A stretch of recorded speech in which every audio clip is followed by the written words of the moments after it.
राम राम दोस्तों, मैं आप सभी को स्वर धरोहर चैनल में स्वागत करती हूँ और आशा करती हूँ कि आप सभी बहुत अच्छे होंगे। अभी सावन का महीना चल रहा है, इसलिए मेरे मन में एक विचार आया कि मैं अपने दोस्तों को एक बहुत ही सुंदर कजरी गा कर के सुनाऊँ।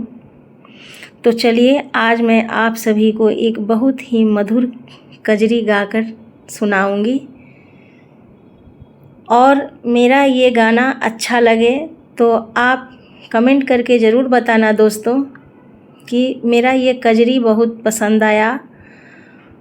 और आप सभी मेरे चैनल को लाइक शेयर सब्सक्राइब ज़रूर कर देना दोस्तों। तो चलिए सुनते हैं।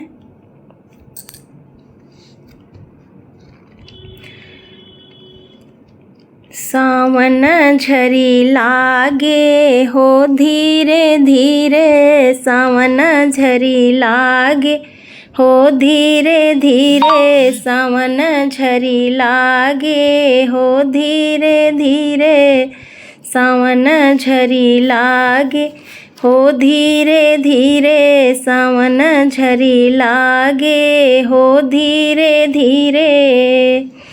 कहवा से आवेला कारी बदरिया, कहवा से आवेला कारी बदरिया, कारी बदरिया हो कारी बदरिया, कहाँ झरी लागे हो धीरे धीरे, कहाँ झरी लागे हो धीरे धीरे, सावन झरी लागे हो धीरे धीरे, सावन झरी लागे हो धीरे धीरे।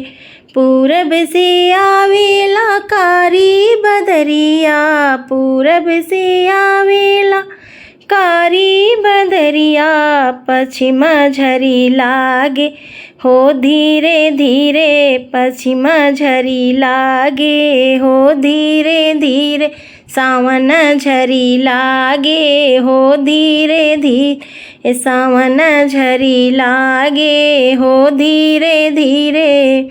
मदन मोहन खुला बजरा केवड़िया, मदन मोहन खुला बजरा केवड़िया, कारी घटा वारी भर भर के लावे, कारी घटा वारी भर भर के लावे, चुनर मोरा भीगे हो धीरे धीरे, चुनर मोरा भीगे हो धीरे धीरे, सावन झरी लागे हो धीरे धीरे, सावन झरी लागे हो धीरे धीरे।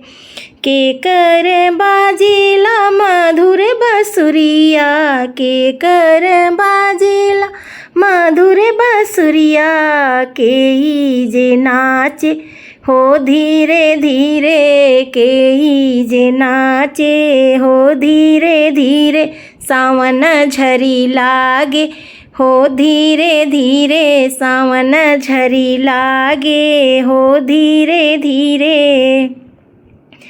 कान्हा के बाजेला मधुर बांसुरिया, कान्हा के बाजेला मधुर बांसुरिया, मधुर बांसुरिया हो मधुर बांसुरिया, कान्हा के बाजेला मधुर बांसुरिया, कान्हा के बाजेला मधुर बांसुरिया। राधा रानी नाचे हो धीरे धीरे, राधा रानी नाचे हो धीरे धीरे, सावन झरी लागे हो धीरे धीरे, सावन झरी लागे हो धीरे धीरे, सावन झरी लागे, सावन झरी लागे हो धीरे धीरे।